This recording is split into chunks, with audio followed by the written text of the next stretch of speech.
So here is another scary story for you guys today. Let's get on with the video. I lived next door to this one kid who always had bandages wrapped around their whole head, even covering his face. I remember his name was Wilbert, a 12-year-old boy who never left his house. He sometimes looked out his bedroom window on the top floor at the other kids who would play outside.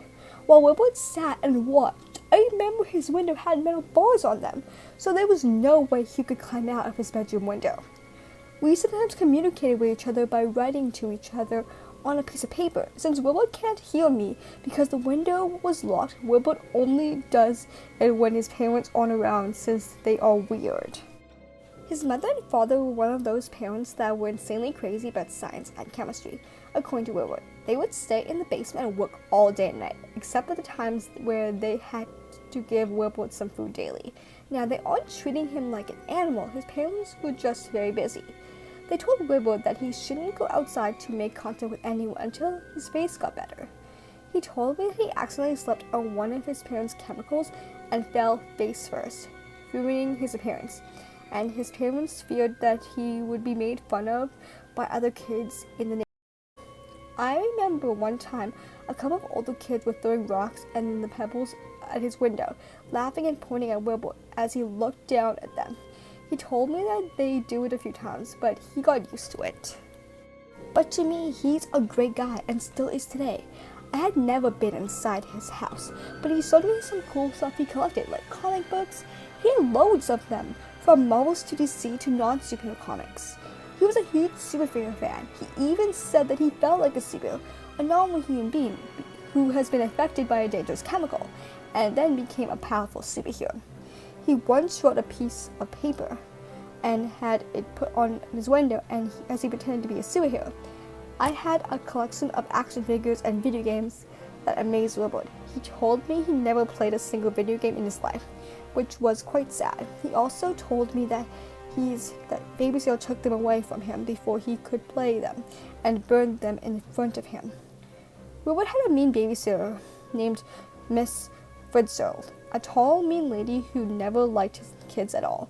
They stared before his face becomes messed up, and told me she was basically every kid's nightmare at all things I heard she has done. Miss Fritzl had babysat many kids before, and trust me, it's not pretty. Wilbert told me that the last kid she babysat for, a 4-year-old girl, she made her live through 7 hours of hell. Wilbert said Miss Fritzl starved her and surrounded her bed with a few bear traps, and the worst thing that happened, the parents didn't know about her deeds. She would lie to them just to get paid. All those things I have heard. She is a foul, cruel woman with no soul at all. And now that she had to babysit this poor guy, Wilbert had old enough to make his own decisions, except for some. But his parents apparently hired an evil witch. The parents had to go to Texas to a science convention, and Wilbert had to be left alone with her. One time I was writing about her to show to him, but then I saw Miss Fritzl forcefully pulling him away from the window, and that was the rest of my day without talking to him. The next day I looked through the window to see Wilbert. I saw something laying down on his bed, looking at a person wrapped head. I banged my fist on the window, trying to get Wilbert's attention. He slowly sat up on his bed, wiping away tears from his eyes. He seemed to be crying, which gave me a thought. I had a worried look on my face, and I saw bruises all over his arms and legs, and a faded dark tone of purple. He went to write something down on a piece of paper. Then, as Wilbert finished writing, he went up to the window and pressed the note on the glass. When he wrote had terrified me. The whole situation still burned in the back of my mind, something I knew I would never forget. He wrote, "Help me." What made it worse was that his handwriting was scribbled onto the piece of paper and was almost illegible. Wilbert kept banging on the window with his other hand. Then suddenly I saw someone else run into the bedroom next to him. It was her. You know who. She had something in both her big chubby hands. It had a lemon and it was one pair of scissors. What Miss Fitch did terrified me even more. Miss Fitch ran up to Wilbur, grabbing his head, holding it still. I saw him screaming in pain and fear, so I knew I had to do something. At the same time, I couldn't stop watching.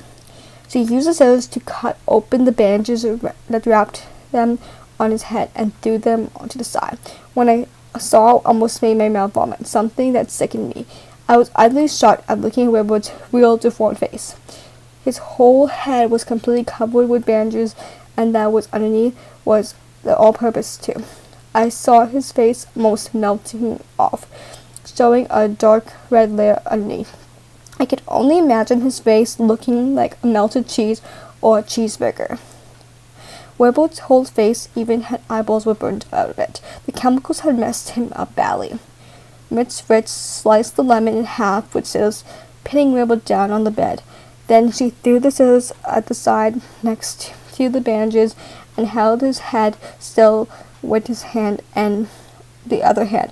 She squeezed the lemon slice onto Wilbur's head and onto his eyes, even red layers of face. The painful expression on his face, his loud muffled screams, his face stinging from acid of the lemon juice.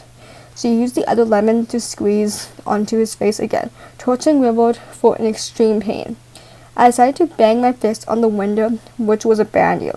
Miss Fitch looked over to the bedroom window right at me. I jumped back as she noticed me. She ran out the bedroom, shoving Wilbur down, and she screamed in pain and agony.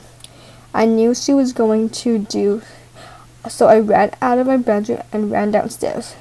The good thing about the situation was my parents don't know about Wilbur and the fact that they were at work for a little while.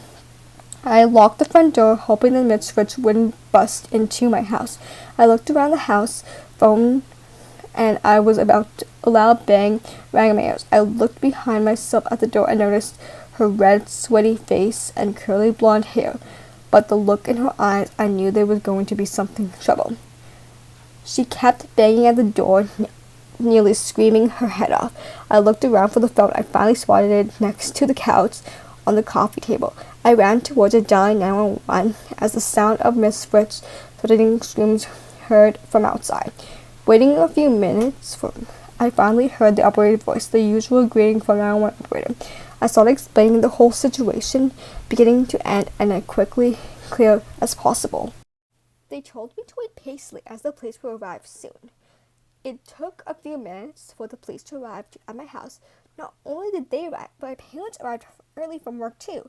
Apparently they got a call from the police explaining my situation and decided to come early. My parents were extremely worried and frightened. They asked me more questions about it, and then the police did. I had to explain everything, from being Wilbur's friend to how his parents left him with an abusive babysitter, to do what she tried to do to him. About an hour later, the police officer came back to me as he had something he wanted to tell me about the horrifying thing that took place next door. The truth about the babysitter, the parents, and Wilbur were truly shocking. Based on the evidence found, Wilbur's parents weren't his actual parents at all. They adopted Wilbur from an orphanage that was out of town, only to perform experiments on him. It was the reason why he moved to Texas, to hide. The babysitter, Miss Fitch, was part of the experiment too. In fact, Wilbur wasn't the first kid to get adopted by the scientists. They had done illegal experiments to those orphans, and it was to find out that as much pain as a child can take before death, based on the cause of death and age of the child. 38 children between the ages of 2 and 13 were reported missing, and Wilbur was one of them. There were security cameras outside and inside the house. Right now, they arrested Miss Fitch for child cruelty and death of many children, and on the other case to find the 2 scientists. All of that, and I was friends with someone who has been killed if I didn't call the police. Apparently, Wilbur also tried to lie about almost everything he told me. He was trying to protect himself. He was sent to trust me and family. I am a married couple who lived out of town. Since then, I never saw him again until now. 23 years later, I went to the bar to get myself a drink by myself when a man approached me. "Remember me?" he said. The familiar man smiling at me. I smiled back, realizing how long it's been. I had last seen Wilbur. In fact, he looked like a nice, healthy man now. Without his bandages, he was brown-haired, with sky blue eyes. He almost looked like a complete stranger. After all that, he talked to me and drank a few glasses.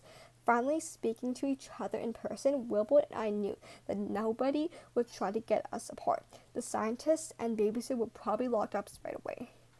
After all, I still couldn't stop thinking of the fact that this man could have been killed if I didn't save his life. Well, I hope you all enjoyed today's video, and I'll see you guys for my next video.